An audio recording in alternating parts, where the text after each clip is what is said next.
رحمة الله من قرأ الفاتحة.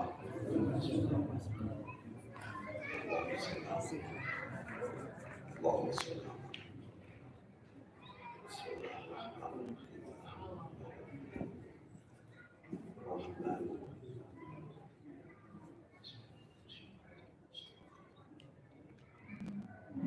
بسم الله الرحمن الرحيم.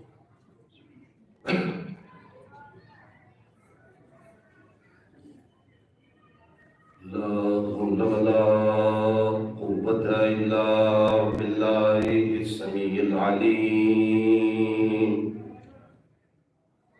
أعوذ بالله من الشيطان اللعين الرجيم. بسم الله الرحمن الرحيم. الحمد لله رب العالمين والعاقبة للمتقين والجنة للموحدين والنار للعاصين. ثم الصلاة والسلام والتحية والإكرام على الرسول المسدد والمصطفى الأمجد أبي القاسم المصطفى محمد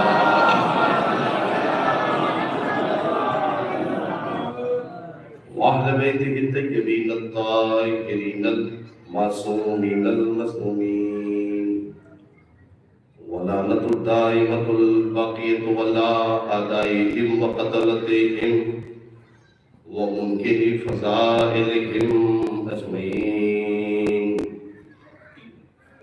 أما بعد، قال الله تعالى في كتابه الكريم وهو أصدق القائلين وقوله الحق.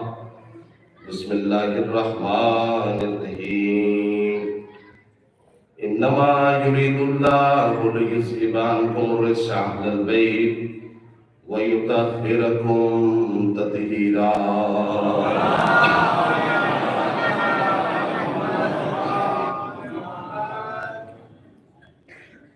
حضرات گرامی قدر، علماء کرام، طلاب نظام، مومنین کرام اور تمام اہل بیت اطہار کے چاہنے والے، شکر ہے پروردگار عالم کا کہ جس نے ایک مرتبہ اور اس ذکر کو کرنے کی توفیق عنایت فرمائی. کرم ہے اہل بیت اطہار کا. الحمدللہ پہلے کے مقابلے میں یہ ذکر بڑی آمد آپ سے لیا جا رہا ہے. علماء کی آمد پر ایک اور نعرہ صلی اللہ علیہ وسلم.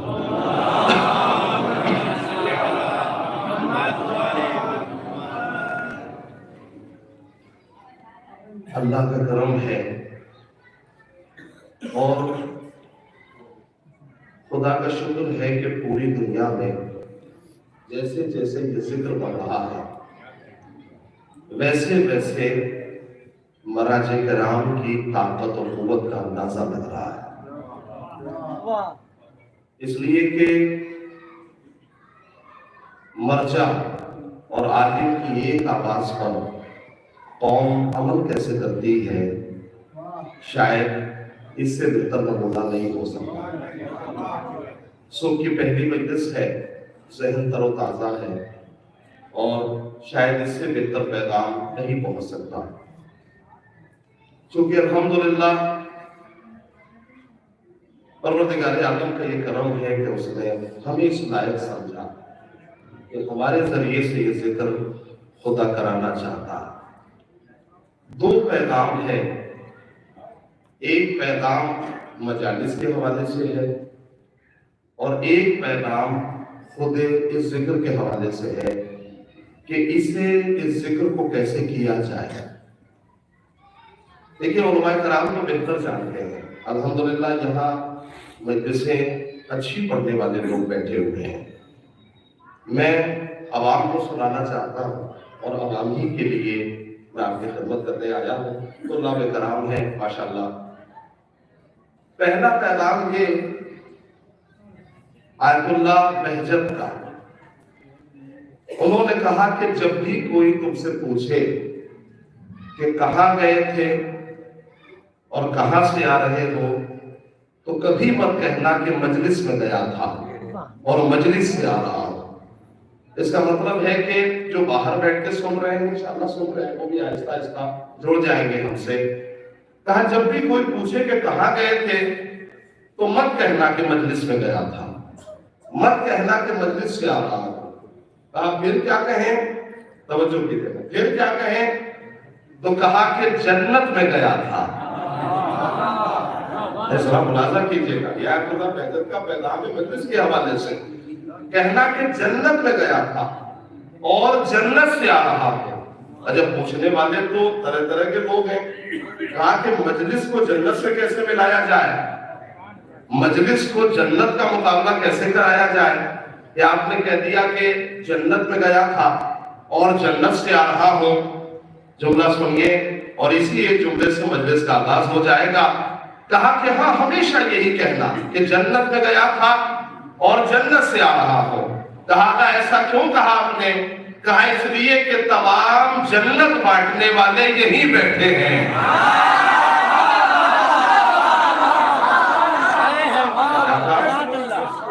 یہ پہلا پیغام تھا مجلس امام حسین کے حوالے سے جو میں نے آپ کی خدمت پہ پہنچایا۔ یقین جانیے بہت ہی مقدر والا وہ انسان ہے جسے اس ذکر کو کرنے کی اللہ توفیق عنایت فرمائے۔ یہ صرف زبانی دعویٰ نہیں ہے، اس پہ عمل کیسے ہوتا ہے اس قوم نے کر کے بتایا الحمدللہ۔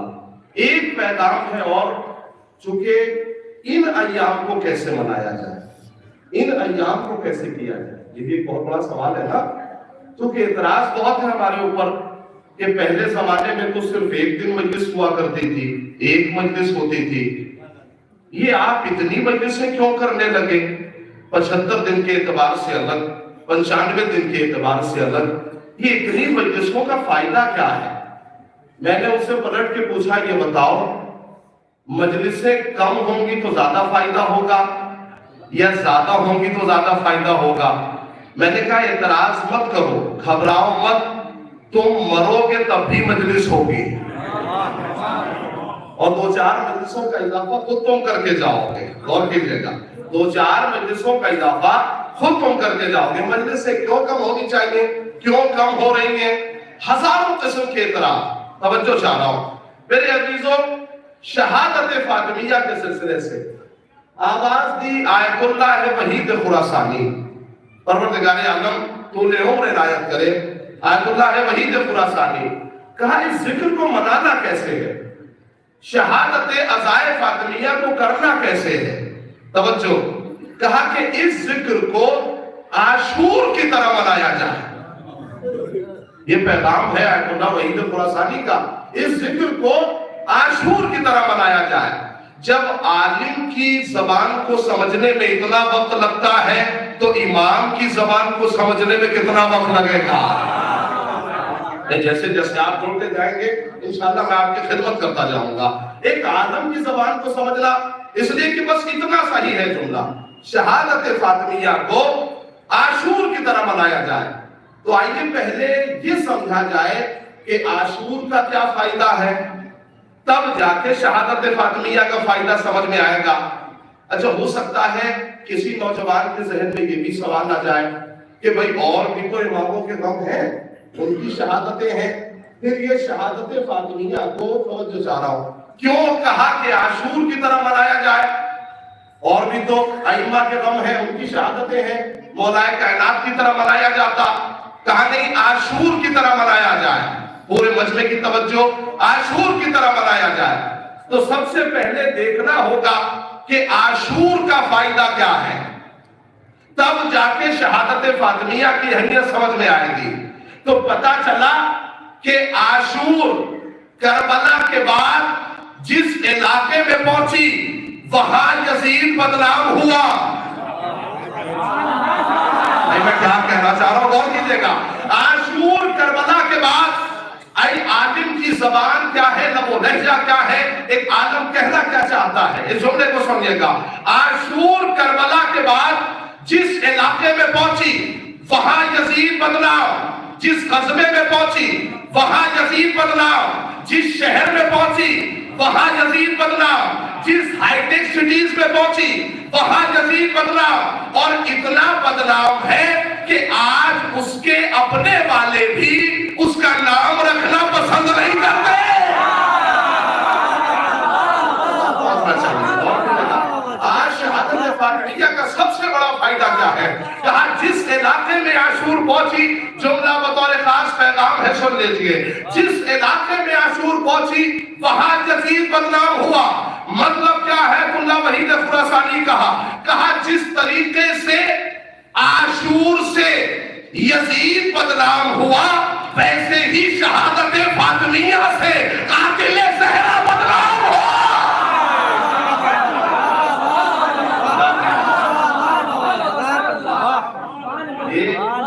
یہ بہت بڑا پیغام تھا۔ میں نے کہا جب ایک عالم کی زبان کو سمجھنے میں اتنا وقت لگتا ہے تو ایمان کی زبان کو سمجھنے میں کتنا وقت لگے گا؟ توجہ کیجئے گا۔ خدا کا شکر ہے یہ مجلسیں ہماری شناخت بن گئی۔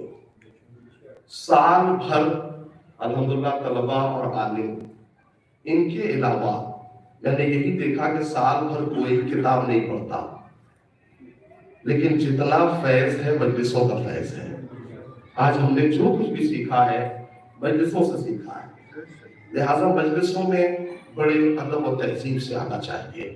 میں کہاں تک آپ سے گفتگو کر پاؤں گا، آغاز کر رہا ہوں۔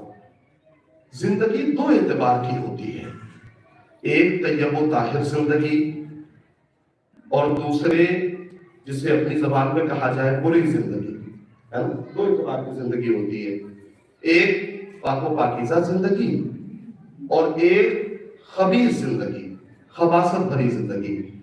جیسے سچ اور جھوٹ برابر نہیں ہو سکتے، ملاحظہ کیجئے گا، جیسے سچ اور جھوٹ برابر نہیں ہو سکتے، جیسے ظلم اور صبر برابر نہیں ہو سکتا، جیسے سیاہی اور سفیدی برابر نہیں ہو سکتی، ویسے ہی طہارت اور خباثت برابر نہیں ہو سکتی۔ یہ آیت کو ذہن میں رکھیے گا، جو آیت میں نے آپ کی خدمت میں پڑھی ہے انشاءاللہ وہاں تک لے کے آؤں گا آپ کو۔ ویسے یہ برابر نہیں ہو سکتے۔ اللہ نے بندوں کے لیے امتحانات کی منزلیں اس لیے رکھیں لِيُمِيزَ الْخَبِيثَ مِنَ الطَّيِّبِ، تاکہ خباثت کو طہارت سے جدا کیا جاتا رہے۔ لفظوں کو سنبھالیے گا، 5 مجلس سے آپ سن چکے ہیں ماشاءاللہ، ایک مجلس مجھبین کی بھی سن لیجیے۔ کیا کہا؟ لِيُمِيزَ الْخَبِيثَ مِنَ الطَّيِّبِ، تاکہ خباثت کو طہارت سے جدا کیا جائے۔ غور کیجئے گا، ذوالعشیرہ سے لے کر کربلا تک امتحانات کی منزلیں اس لیے رکھی گئیں تاکہ طہارت کو خباثت سے الگ کیا جاتا رہے۔ ذوالعشیرہ میں نبی کا ساتھ دینا اس بات کی دلیل بنی کہ طہارت کسے کہتے ہیں، اور کربلا میں نبی کے نواسے کو چھوڑ کے چلے جانا اس بات کی دلیل بنی کہ خباثت کسے کہتے ہیں۔ اب آپ نے ملاحظہ فرما لیا، یہ دونوں ایک نہیں ہو سکتے۔ اسی منظر کو سورہ نور میں پروردگار عالم نے آیت کے ذریعے سے اتارا۔ کیا؟ بسم اللہ الرحمن الرحیم، الخبیثات للخبیثین والطیبات للطیبین۔ خبیث کا ساتھی خبیث ہوتا ہے۔ جتنی بات میں سمجھا پاؤں اپنے اس مجمع کو علماء بہتر جانتے ہیں، میں آپ کے لیے پڑھ رہا ہوں۔ کیا کہا؟ خبیث کا ساتھی خبیث ہوتا ہے۔ اسی بات کو پلٹ لیجئے، طیب و طاہر کا ساتھی ماشاءاللہ طیب و طاہر ہوتا ہے، جس کا جیسا مزاج ہوتا ہے اپنے مزاج کے آدمی کو تلاش کرتا ہے۔ کیسے آپ کے خدمت کرو، جس کا جیسا مزاج ہے اپنے مزاج کے آدمی کو تلاش کرتا ہے۔ غور کیجئے گا، اسی لیے نبی بھی اس منظر کو سمجھ گئے۔ اگر یہ کام گھر کے اندر کیا ہوتا تو شاید اتنا عام نہ ہوتا، یہ کام مسجد کے اندر کیا۔ جس کا مزاج جس سے مل رہا تھا اس کا ہاتھ اس کے ہاتھ میں رکھا۔ میں اس سے زیادہ آپ سے نہیں کہہ سکتا۔ جس کا مزاج جس سے مل رہا تھا اس کا ہاتھ اس کے ہاتھ میں رکھا، طبیعت کو دیکھ کے ہاتھ اس کے ہاتھ میں رکھا۔ میں جملہ کہوں آپ کی خدمت میں، خبیث کا ہاتھ خبیث کے ہاتھ میں، بھائی توجہ، خبیث کا ہاتھ خبیث کے ہاتھ میں، طیب و طاہر کا ہاتھ، منظر تو آپ کا سب دیکھا ہوا ہے، پڑھا ہوا ہے، میں صرف کڑی سے کڑی ملانے جا رہا ہوں۔ خبیث کا ہاتھ خبیث کے ہاتھ میں، طیب و طاہر کا ہاتھ طیب و طاہر کے ہاتھ میں، لیکن اپنا ہاتھ کسی کے ہاتھ میں نہیں رکھا۔ میں کہوں گا یا نبی اللہ اپنا ہاتھ کیوں بچا لیا؟ آپ نے اپنا ہاتھ کسی کے ہاتھ میں نہیں دیا، کہا ہاں میں اپنا ہاتھ اس کے ہاتھ میں رکھوں گا جس کی طہارت کا یہ عالم ہوگا کہ اللہ نے ولادت کو اپنا گھر دیا ہوگا۔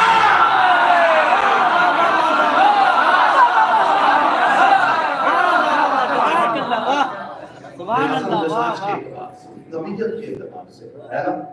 اب جا کے اس آیت کا ترجمہ کرنے میں لطف آئے گا۔ اب جا کے آپ آیت کا ترجمہ کریں، علماء کرام بیٹھے ہیں مدد کریں گے میری ترجمہ کرنے میں۔ دیکھیے، انما یرید اللہ، ارادہ کس کا ہے؟ پروردگار عالم کا ارادہ ہے۔ ارادہ کیا ہے؟ ارادہ کیا ہے؟ لیذھب عنکم الرجس اہل البیت، کہ وہ خباثتوں کو، نجاستوں کو اہل بیت اطہار سے دور رکھے، جو دور رکھنے کا حق ہے نا۔ یہاں پر بھی آیت کی تفسیر میں عالم کی بہت بڑی ضرورت ہے۔ کیسے سمجھ میں آئے گا کہ علماء کرام کا کتنا بڑا اثر ہے آیت کی تفسیر میں بھی۔ میں اس کا نام لوں گا آپ کی خدمت میں، آیت اللہ جواد آمولی۔ انہوں نے اس آیت کی تفسیر کی، بڑی خوبصورت تفسیر کی ہے کہ اللہ کے ہمارے سماج میں ترجمہ کیا کیا جاتا ہے کہ اے اہل بیت اطہار، اللہ کا ارادہ ہے کہ وہ آپ کو نجاستوں سے دور رکھے، جو دور رکھنے کا حق ہے۔ ایک ترجمہ کرتے ہیں نا ہمارے سماج میں، منع کیا ترجمہ ایسے مت کرو، پھر کیسے کریں؟ کہا کہ ترجمہ جیسے آیت نازل ہوئی اس ترتیب سے کرو۔ کیسے آیت نازل ہوئی؟ اے اہل بیت اطہار، خدا کا ارادہ ہے کہ وہ نجاستوں کو آپ سے دور رکھے۔ مطلب سمجھئے گا، توجہ چاہ رہا ہوں، کیا کہا؟ نجاستوں کو آپ سے دور رکھے۔ ترجمہ یہ نہیں ہے کہ اہل بیت کو نجاستوں سے دور رکھے، میں کیا کہہ رہا ہوں غور کیجئے گا۔ ترجمہ کیا ہے کہ وہ نجاستوں کو اہل بیت اطہار سے دور رکھے۔ نہیں، کچھ لفظ ایسے ہیں جنہیں پہلے آپ کی خدمت پہ پہنچاؤں تب جا کے لطف آئے گا۔ دیکھیے، صفائی اور ستھرائی جب کمال پہ ہو تو نفاست کہلاتی ہے۔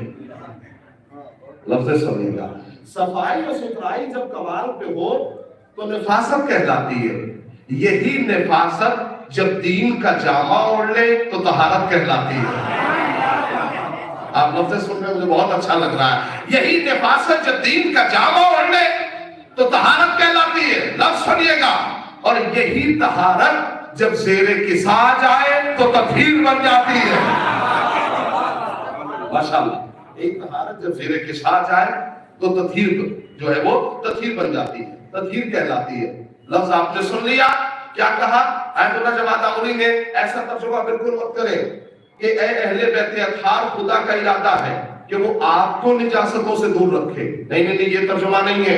اے اہل بیت اطہار، خدا کا ارادہ ہے کہ وہ نجاستوں کو آپ سے دور رکھے۔ میں بہت سمجھا کے پڑھنے کا عادی ہوں تاکہ لوگوں کے ذہنوں میں یہ بات پہنچ جائے میں کہنا کیا چاہتا ہوں، توجہ کیجئے گا۔ اب دونوں ترجمے میں فرق کیا ہے؟ شہزادی نے جو عطا کیا وہ آپ کے حوالے کر رہا ہوں۔ دونوں ترجمے میں فرق کیا ہے؟ کہا اگر تم نے یہ ترجمہ کیا کہ وہ اہل بیت اطہار کو نجاستوں سے دور رکھے تو مطلب یہ بنتا کہ اہل بیت ان کے قریب جانا چاہتے ہیں، خدا دور کرتا ہے۔ تو کیسے کہوں آپ کی خدمت میں؟ مطلب کیا بنا؟ ترجمہ یہ کیجئے، اے اہل بیت اطہار، خدا کا ارادہ ہے کہ وہ نجاستوں کو آپ سے دور رکھے، جو دور رکھنے کا حق ہے۔ اس کا مطلب کیا بنا؟ مطلب یہ ہوا کہ نجاستیں ان کے قریب جانا چاہیں گی۔ میں اس سے زیادہ نہیں کہہ سکتا آپ سے، نجاستیں قریب جانا چاہیں گی۔ میرے عزیزوں، قرآن کی تفسیر کرنے والوں نے تقریباً نجاستوں کی جب بات آئی تو کسی نے کہا کہ 71 معنی ہے نجاستوں کے، کسی نے کہا کہ 70 معنی ہے نجاستوں کے۔ مجھے یہ مت بتاؤ کہ نجاستوں کے معنی کتنے ہیں، میں تو قرآن کو جانتا ہوں، اللہ کا ارادہ ہے کہ وہ نجاستوں کو اہل بیت سے دور رکھے۔ اب مجھ سے مت کہنا کہ یہ نجاست ہے، یہ نجاست ہے، فلاں نجاست ہے، فلاں نجاست ہے۔ میں تو بس اتنا جانتا ہوں کہ جو اہل بیت سے جتنا دور ہے وہ اتنا بڑا نجس ہے۔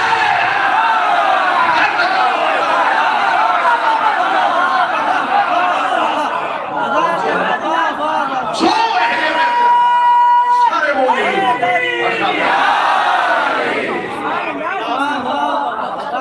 میں تو بس اتنا جانتا ہوں، جو اہل بیت کے تھار سے جتنا دور وہ اتنا بڑا ہے نا نجس۔ تو مجھے یہ مت بتائیے کہ کیا نجس ہے اور نجاسات کی فہرست کیا ہے نا۔ اب ہر کسی سے سیدہ کی مجلس میں آنے کے لیے گزارش مت کیجیے،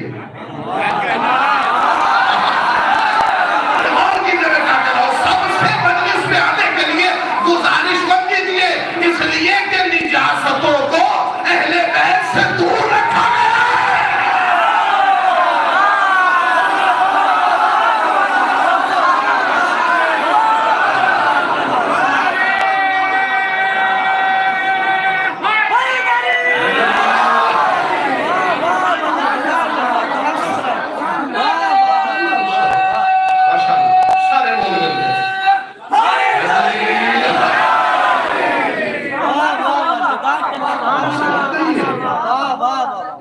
کون نجس ہے، کتنا بڑا نجس ہے، ہم تو بس اتنا جانتے ہیں کہ جو جتنا دور ہے نا۔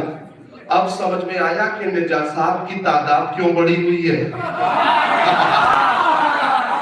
اب سمجھ میں آیا یہ اہل بیت اطہار سے دوری کا نتیجہ ہے، یہ دوری کا نتیجہ ہے۔ آپ بہت اچھا سن رہے ہیں، مجھے بہت اچھا لگ رہا ہے۔ یقین جانیے میں عوام کو سنانے کے لیے آیا ہوں، چونکہ مجھے معلوم ہے کہ لوگ صرف پڑھتے نہیں ہیں، انہوں نے پڑھا کے لوگوں کو جگہ پہ بھیجا ہے نا۔ یہ لوگ پڑھتے نہیں ہیں۔ میرا عزیزو، آپ جب جناب سیدہ کی بات آئے، دیکھیے دو اعتبار سے، چونکہ میں تھوڑا سا آیت کو اور سمجھانے کی کوشش کر رہا ہوں، دو اعتبار سے انسان پہچانا جاتا ہے۔ ایک ذاتی اور شخصی اعتبار سے پہچانا جاتا ہے، ایک خاندانی اعتبار سے پہچانا جاتا ہے نا۔ ذاتی اعتبار سے جب انسان خود کو پہچانواتا ہے تو تین طریقے سے پہچانواتا ہے۔ پہلا وراثت کے ذریعے سے، یعنی ماں باپ کے ذریعے سے۔ اگر کسی کے ماں باپ اچھے ہیں تو کیا کہنا، کمال کی بات ہے نا۔ لیکن دوسرا طریقہ ہے تربیت کے ذریعے سے پہچانا جاتا ہے۔ یعنی اب سمجھ میں آیا کہ مدرسوں کی ضرورت کیوں ہے، توجہ کیجیے گا، تربیت کے ذریعے سے پہچانا جاتا ہے۔ جب بچہ خراب ہو جائے تو مولوی صاحب کے پاس مت لائیے، بننے سے پہلے لے آئیے، ہے نا، بننے سے پہلے لے آئیے۔ مطلب میں کیا کہنا چاہتا ہوں، اس پہ بھی غور کیجیے گا، اس پہ بھی غور کیجیے گا۔ آج بڑی آوازیں اٹھ رہی ہیں مدرسے کم ہونے چاہیے، مدرسوں کو بند ہونا چاہیے۔ مدرسے بند ہو جائیں گے تو جسمانی علم تو مل جائے گا، روحانی علم نہیں ملے گا، ہے نا۔ غور کیجیے گا۔ لہذا دو طریقے میں نے آپ کی خدمت میں بتایا۔ پہلا وراثت کے ذریعے سے پہچانا جاتا ہے، دوسرا تربیت کے ذریعے سے، اور تیسرا محیط یعنی وہ علاقہ جہاں آپ زندگی بسر کر رہے ہیں۔ اسی لیے آپ اپنے بچے کی تربیت میں سب سے پہلے یہی کہتے ہیں کہ بچے کو وہاں بھیجو جو علاقہ اچھا ہو۔ میری باتوں میں غور کیجیے گا، جو علاقہ اچھا ہو۔ لہٰذا تین اعتبار سے آپ کی پہچانا گیا۔ میں ایران میں درس حاصل کر رہا تھا، بڑا خوبصورت جملہ آپ کی بہترین ذوق ثواب کے حوالے کر رہا ہوں۔ ایران میں درس پڑھاتے پڑھاتے آیت اللہ داداشی نے بڑا خوبصورت جملہ کہا، کہنے لگے ہر انسان کی خواہش ہوتی ہے کہ وہ زیادہ پہچانا جائے۔ کوئی شاعر ہو، خطیب ہو، ایک عام آدمی ہو، سب کی خواہش ہے کہ وہ زیادہ زیادہ پہچانا جائے، مجھے زیادہ سے زیادہ لوگ پہچانے۔ لیکن انہوں نے کہا کہ کوشش کرو کہ کم پہچانے جاؤ۔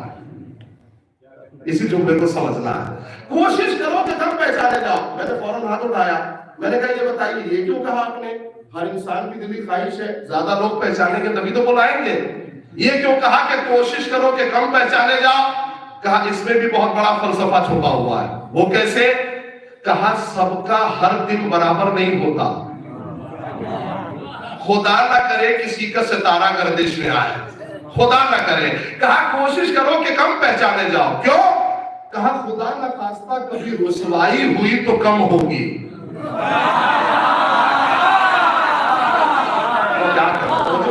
میں نے کہا ہر دن سب کا برابر نہیں ہوتا, کبھی رسوائی ہو گئی تو کم ہوگی. اب یہ تین چیزیں میں نے آپ کی خدمت میں بیان فرمائی, اس پہ بھی ذرا مومنین کی توجہ ہو جائے.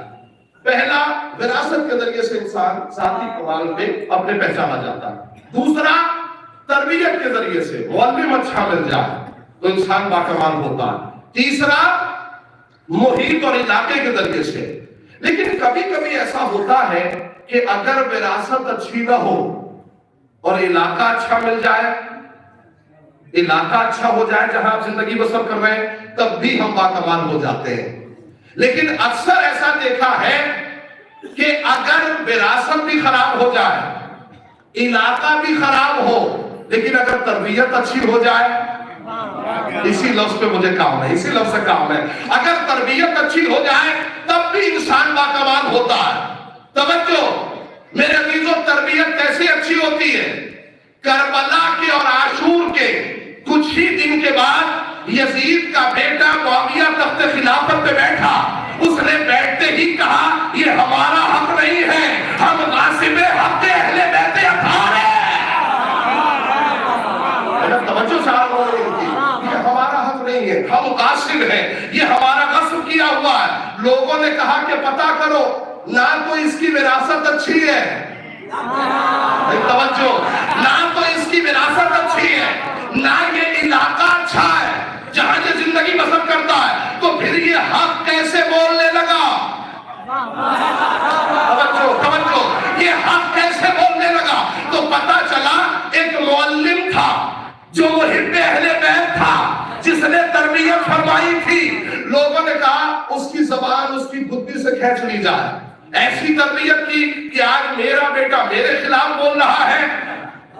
بھائی تخت پہ بیٹھ کر میرا بیٹا میرے خلاف بول رہا ہے, اس کی زبان کھینچ لی جائے. اس کی ماں نے بڑا عجیب جملہ کہا اے کاش تو صفت ہو گیا ہوتا تاکہ یہ جملہ اپنی زبان سے ادا نہ کرتا. جونپور کے حوالے خوبصورت سا جملہ تاریخی کرنے جا رہا ہوں, اے کاش تو صفت ہو گیا ہوتا تاکہ یہ جملہ اپنی زبان سے ادا نہ کرتا. اس نے تمام بنو امیہ کے اوباش اور بدمعاش لوگوں کو خطاب کر کے کہا کہ تو صحیح کہہ رہی ہے کہ میں صفت ہو جاتا تاکہ بنو امیہ کی بے شرمی کو اپنی آنکھوں سے نہ دیکھتا. یہ تاریخ کی شرط ہو گیا تاکہ یہ بنو امیہ کی بے شرمی کو اپنی آنکھوں سے نہ دیکھتا. میرے عزیزوں, اب آئیے, میں نے تین چیزیں آپ کی خدمت میں پڑھ دی, آپ نے بڑی آسانی سے سن لیا. ایک لفظ اور سن لیجیے. تین طریقے سے ذاتی اعتبار سے انسان پہچانا جاتا ہے نا. کون کون سی چیز تھی؟ وراثت, تربیت اور علاقہ, جس علاقے میں انسان زندگی بسر کرتا ہے. میرے عزیزوں, مجھے پڑھنا کیا ہے وہ بھی آپ سمجھتے ہیں, مطلب کیا ہے میں انشاءاللہ وہ بھی سمجھ جائیے گا. ان تین چیزوں کو جناب زہرا کی زندگی پر منطبق کر کے دیکھیں, کیا خوبصورت نتیجہ نکلے گا.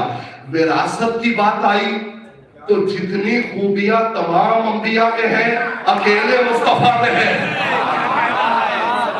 میں تمام پڑھے لکھے لوگوں سے توجہ چاہ رہا ہوں, میری محنت جو ہے وہ رائے کرنا چلی جائے. جب وراثت کی بات آئی تو جتنی خوبیاں تمام انبیاء میں اکیلے مصطفیٰ میں. جب تربیت کی بات آئی تو زہرا جب بھی آتی ہے تو نبی کھڑے ہوتے ہیں. نہیں, آخری جملہ حصے سے لے کر جب بھی زہرا آئی تو نبی کھڑے ہوئے. اور جہاں جناب زہرا زندگی بسر کر رہی تھی وہ علاقہ ایسا کہ وہاں جبرائیل آنا بھی شرف سمجھتے ہیں. یہ شرف کی بات ہے. توجہ ہے, تو یہ ذاتی اعتبار سے آپ اپنے آپ کو پہچانوا چکے. اب توجہ, اب آئیے قرآن نے کہا کہ جب ذاتی اعتبار سے خود کو پہچانوا چکے تو اب 4 طریقے سے خاندان پہچانا جاتا ہے، 4 طریقے سے گھر والے پہچانے جاتے ہیں۔ توجہ ہر مرد مومن کی۔ پہلا وہ خاندان جہاں سب کے سب طیب و طاہر ہو، ملاحظہ فرمائیے گا، پہلا وہ خاندان جہاں سب کے سب طیب و طاہر۔ اس میں کون کون ہے؟ جناب زہرا، مولائے کائنات، ان کے لولو و مرجان، یہاں سب کے سب طیب و طاہر۔ دوسرا وہ خاندان جہاں سب کے سب نجس، یہ کون ہے؟ ابو لہب، اس کی زوجہ، اس کے بچے۔ سناکی بڑا جیسے کہا جائے کئی مجلسیں ہو سکتی ہیں اس جملے کے اوپر، لیکن میں بہت جلدی سے آپ کی خدمت تمام کروں گا۔ آپ نے 2 خاندان کا ذکر سن لیا، کہا سنیے، تیسرا وہ خاندان اور وہ قبیلہ جہاں عورت طیب و طاہر، شوہر نجس، وہ کون ہے؟ جناب آسیہ اور فرعون۔ چوتھا وہ قبیلہ اور وہ خاندان جہاں مرد طیب و طاہر، عورت نجس، یہ کون سا قبیلہ؟ ماشاءاللہ کئی مثالیں اس پہ جو ہے وہ آپ پیدا کر سکتے ہیں۔ توجہ توجہ ہے نا۔ اب 4 خاندان کا ذکر آپ نے سن لیا، یہ تمام بیٹھے ہوئے خوبصورت لوگوں سے میری گزارش ہے، 4 خاندان کا آپ نے ذکر سن لیا۔ ان 4 خاندان میں مسلمان کس خاندان کی تمنا کرے گا؟ میں آپ کے حوالے کر رہا ہوں۔ مسلمان کس خاندان کی تمنا کرے گا؟ کیا اس خاندان کی تمنا کرے گا جہاں سب کے سب نجس ہوں؟ میں بتانا چاہتا ہوں پریکٹیکل کر کے، یا اس خاندان کی تمنا کرے گا جہاں سب کے سب طیب و طاہر ہوں؟ کس خاندان کی تمنا ہوگی؟ جہاں سب کے سب طیب و طاہر ہوں۔ جب طیب و طاہر لوگوں کا ذکر سنیے گا تو ایک جملہ آپ کے حوالے کرنا چاہتا ہوں، وہ بھی زیارتوں میں اور روایتوں میں بڑا خوبصورت جو ہے وہ امام سے ہی ہے۔ جب ان 14 کے انوار کی بات آئی، نور کا ذکر آیا، تو معصوم فرماتے ہیں فی اسلاب شامخہ والارحام المطہرہ، اسلاب شامخہ سے ارحام مطہرہ تک ان کے انوار منتقل ہوئے۔ لیکن یہاں تو بخوبی آپ جانتے ہیں کہ جب 14 کی بات آئی تو وہ 13 ہی منتقل ہوئے تھے۔ ایک نور کو اللہ نے بچا لیا تھا، کہا میں جب اسے دوں گا تو اب اتنی آسانی سے نہیں دوں گا، اسے دینے کے لیے نبی کو معراج پہ بلاؤں گا۔ نہیں جملہ نہیں کہہ پایا میں، اسے دینے کے لیے نبی کو کہاں بلاؤں گا؟ معراج کی منزلوں پہ بلاؤں گا۔ اساتذ بیٹھے ہیں، ان کے حوالے یہ جملہ کر رہا ہوں، ان کی محبتوں سے آپ تک پہنچ جائے گا انشاءاللہ۔ اسے دینے کے لیے سرکار ختم مرتبت کو معراج کی منزلوں پہ بلایا۔ اگر یہ لفظ پہنچانے میں کامیاب ہو گیا، اسی میں وہ مطلب چھپا ہوا ہے۔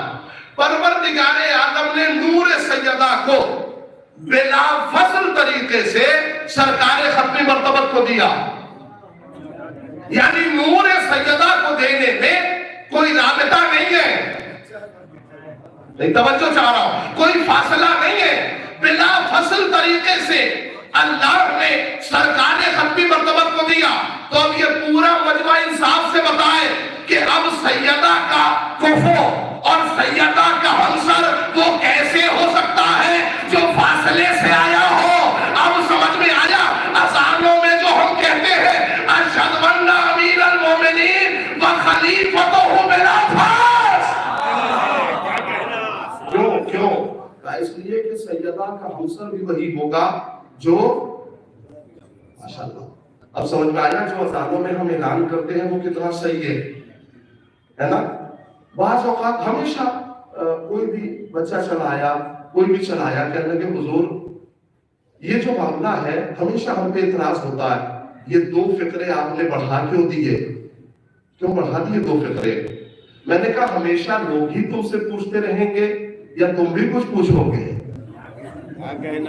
تم بھی تو پوچھو، ہمیشہ لوگ ہی تم سے پوچھتے چلے آ رہے ہیں، حالانکہ تمہارے پاس پوچھنے کو بہت کچھ ہے، یہ تمہاری شرافت ہے کہ تم نہیں پوچھتے۔ اچھا کمال ہے، آپ اگر ان دونوں لفظ پر غور کریں، آج جو اعتراض ہے ہمارے اوپر کہ آپ نے بڑھا دیا، کیا بڑھایا بھائی؟ کیا ہے؟ کیا بڑھایا؟ نہیں صرف وہ نہیں، حیا علی خیر العمل ہے نا، اس پہ اعتراض ہوتا ہے، آپ نے بڑھا دیا حیا علی خیر العمل. اچھا کمال کی بات ہے کہ پڑھایا بھی تو خیر عمل. ہم نے پڑھایا نہیں ہے، جیسے آیا تھا ویسے ہی پڑھ دیا. حیا علی خیر العمل اور اشہد ان امیر المومنین. اعتراض ہوتا ہے یہ دو ہی فقرے ہیں. اگر توجہ ہو جائے، دیکھیں کچھ باتیں ایسی ہو جو نظر میں نہ اچھی لگیں تو ایک جملہ، حالانکہ میں شعر پڑھنے کا عادی نہیں ہوں لیکن یہ جملہ سن لیجئے. اچھا کمال کی بات ہے کہ خیر کیا ہے، اس پہ بھی تو توجہ کریں.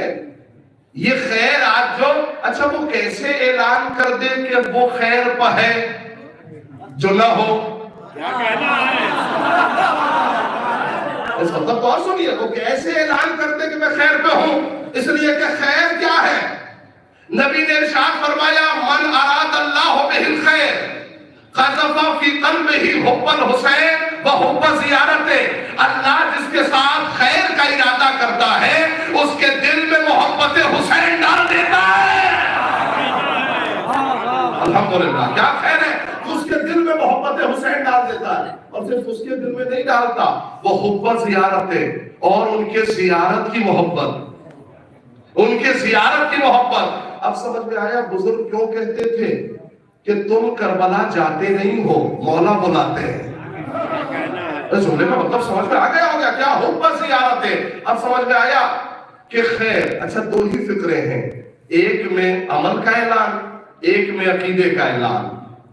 خلوص و خیر کی نیت اگر نہیں ہوگی، انہی دو مطلب کو پہنچانا ہے، بات کو آگے بڑھا دینا ہے، جلدی سے تمام کرنا ہے. خلوص و خیر کی نیت اگر نہیں ہوگی، اذان دو گے خدا کو خبر نہیں ہوگی. یہ جملہ میں نے کیوں کہا، مجبوری سے کہا. کیا اذان دو گے کسی کو خبر نہیں ہوگی، ہے نا. ایک اعتراض اور تھا، کہا کہ بھائی ایسے لوگوں کو مؤذن بنا دیا جن کا سین شین بھی اچھا نہیں ہے، ایسے لوگوں کو مؤذن بنا دیا. میں ان سے پلٹ کے کہنا چاہتا ہوں، آپ کو تاریخ معلوم ہوگی، جن کا سین شین اچھا تھا وہ سب نیچے بیٹھے رہے، جن کا اچھا نہیں تھا تمہارے تو قول وہ کعبے کی چھت پہ تھا. خلوص و خیر کی نیت اگر نہیں ہوگی، اذان دو گے کسی کو خبر نہیں ہوگی، اور بلال جیسے کا دل دکھ گیا اگر یارو تو رات ٹھہری رہے گی، سحر نہیں ہوگی.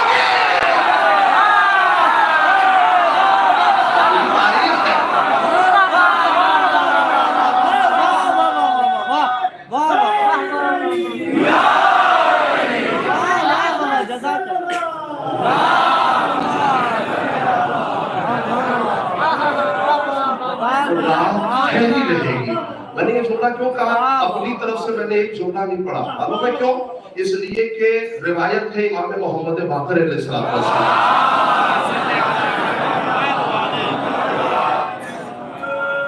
بہت جلدی سے جملے کو سنیے گا. مولا فرماتے ہیں اپنے ایک جاننے والے سے کہ تمہیں پتا ہے حی علی خیر العمل کی تفسیر کیا ہے؟ حی علی خیر العمل کیا ہے؟ علل الشرائع کیا ہے حی علی خیر العمل؟ اس نے کہا مولا مجھے نہیں معلوم، مولا آپ بتا دیجئے.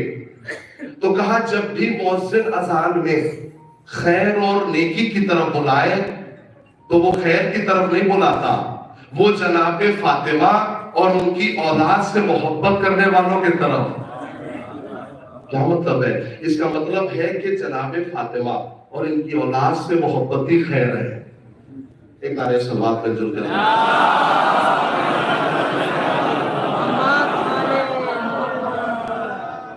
بہت جلدی، اگر میرا جملہ ہوتا تو کاٹ دیتے، میں اپنی بات نہیں کر رہا ہوں. امام نسائی نے کہا جناب زہرا کے گھر کے دو دروازے تھے، ایک دروازہ مسجد سے باہر کھلتا تھا، ایک دروازہ مسجد کے اندر کھلتا تھا. تھوڑا سا میں گزارش کر رہا ہوں لوگوں سے معرفت میں اضافہ کیجیے گا.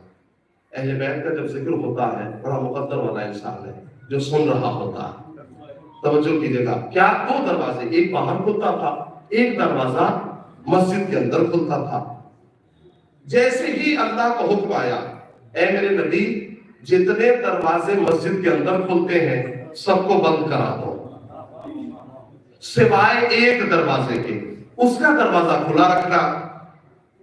توجہ، یہ بات کچھ لوگوں کے حلق سے نیچے نہیں اتری اور سرکار خطی مرتبت کے پاس چلے آئے اور آ کے عرض کیا، توجہ، آ کے عرض کیا یا رسول اللہ یہ تمام دروازے آپ نے بند کیوں کرا دیے اور ایک دروازہ کھلا کیوں رکھا؟ یا نبی اللہ یا تو سب بند کرا دیتے، جملہ سنیے گا بہت توجہ، یا تو سارے دروازے بند کرا دیتے یا سارے دروازوں کو کھلا رکھتے، یہ ایک دروازہ بند کیوں کر دیا، ایک دروازہ کھلا کیوں رکھا، سارے دروازے بند کیوں کر دیے؟ نہیں، یہ جملہ کو ہم اپنے ادب میں اتر کے یا رسول اللہ اتحاد کو بڑی ٹھیس پہنچے گی،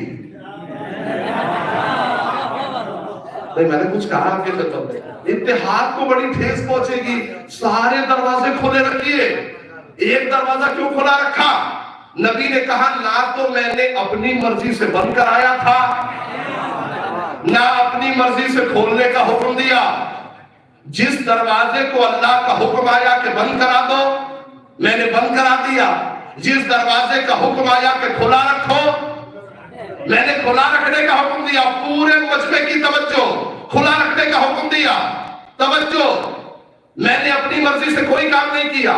اچھا کمال کی بات ہے نبی کے پاس وہ پاور اور اتھارٹی ہے کہ اگر وہ اپنی مرضی سے بھی چاہتے تو کر لیتے، کوئی بولنے والا نہیں تھا، اپنی مرضی سے بھی کر دیتے، لیکن یہ کمال کی بات ہے کہ جب بھی ولایت کا معاملہ آیا تو نبی نے اپنی مرضی سے بھی کچھ نہیں کیا، نہیں توجہ، جب بھی ولایت کی بات آئی اپنی مرضی سے کچھ نہیں کیا، سب خدا کی مرضی سے، علی کو مولا بنایا تو خدا کی مرضی سے، دروازے بند کرائے تو خدا کی مرضی سے، ایک دروازہ کھلا رکھا، کسی پہ اعتراض ہو گیا، کیوں کیا؟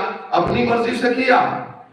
توجہ میرے عزیزوں، میں ایک جملہ آپ کی خدمت پہ کہنے جا رہا ہوں، جن لوگوں کا دروازہ مسجد کے صحن میں کھلتا تھا، شاید وہ جملہ سمجھ جائیں، جن لوگوں کا دروازہ مسجد کے صحن میں کھلتا تھا ان کا دروازہ بند کرا دیا، اور جس کے صحن میں ہی مسجد تھی،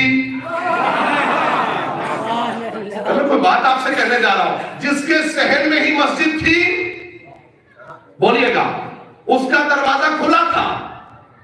نہیں، یہ بہت قیمتی جملہ آپ کے حوالے کر رہا ہوں، کمال تو یہ ہے جو خود سے خود کو رضی اللہ کہہ رہے تھے ان سب کا دروازہ بند ہو گیا، جسے خدا رضی اللہ کہہ رہا تھا۔ اور توجہ، جسے خدا رضی اللہ کہہ رہا تھا قرآن میں ہے نا، اس سب کا دروازہ، اس کا دروازہ کھلا رکھا۔ ایک جملہ اور کہہ دو، فیض منبر ہے، دیکھیے کمال کی بات تو یہ ہے کہ جنہیں خدا ان کے ہر عمل پہ ڈانٹ رہا تھا اس کا دروازہ بند ہو گیا، اور جن کے ہر عمل پہ آیت اتر رہی تھی اس کا دروازہ، بس بات مکمل کرنے جا رہا ہوں، لفظوں میں غور کیجئے گا، اس کا دروازہ کھلا ہے نا۔ جیسے ہی دروازہ کھلا جناب سیدہ کا، جناب فضا دروازے پہ تھی، باہر نہیں نکلی تھی، اتنے میں عبداللہ ابن مسعود کی نگاہ پڑی۔ بس ایک فیصلے کے لیے میں نے اس بحث کو چھوڑا ہے، 2 منٹ میں تمام کر دوں گا۔ عبداللہ ابن مسعود کی نگاہ پڑی، کہا ما احسن نصیبت، فضا آپ کے نصیب کا کیا کہنا، آپ جنت میں جائیں گی۔ یہ صحابی رسول کا جملہ ہے، مفسر قرآن، حافظ قرآن کا جملہ ہے، کیا ما احسن نصیبت، کیا کہنا آپ کے نصیب کا، آپ جنت میں جائیں گی۔ جناب فضا مخاطب ہوئی، کہا اتنے زمانے سے نبی کی خدمت میں رہ رہے ہو، اب بھی معرفت میں اضافہ نہیں ہوا، میں جنت میں جاؤں گی نہیں، معرفت میں اضافہ نہیں ہوا، جاؤں گی نہیں جنت میں، جنت میں ماشاءاللہ رہتی ہوں، ہے نا۔ میں نے زیادہ زور اس لیے نہیں لگایا تو 1000 مرتبہ آپ کا سنا ہوا ہے، لیکن اب جو میری محنت ہے اسے آپ کے حوالے کر رہا ہوں۔ جناب فضا نے کیا کہا، میں جس گھر میں رہتی ہوں وہ گھر، یہی کہا نا، وہ گھر جنت ہے نا۔ آج اگر جناب فضا ثابت نہ کر پائی تو اسلام خطرے میں ہے۔ آج ثابت کر کے بتانا ہے کہ جناب فضا جس گھر میں رہتی ہیں وہ گھر جنت ہے، یہ ثابت کر کے دکھانا ہے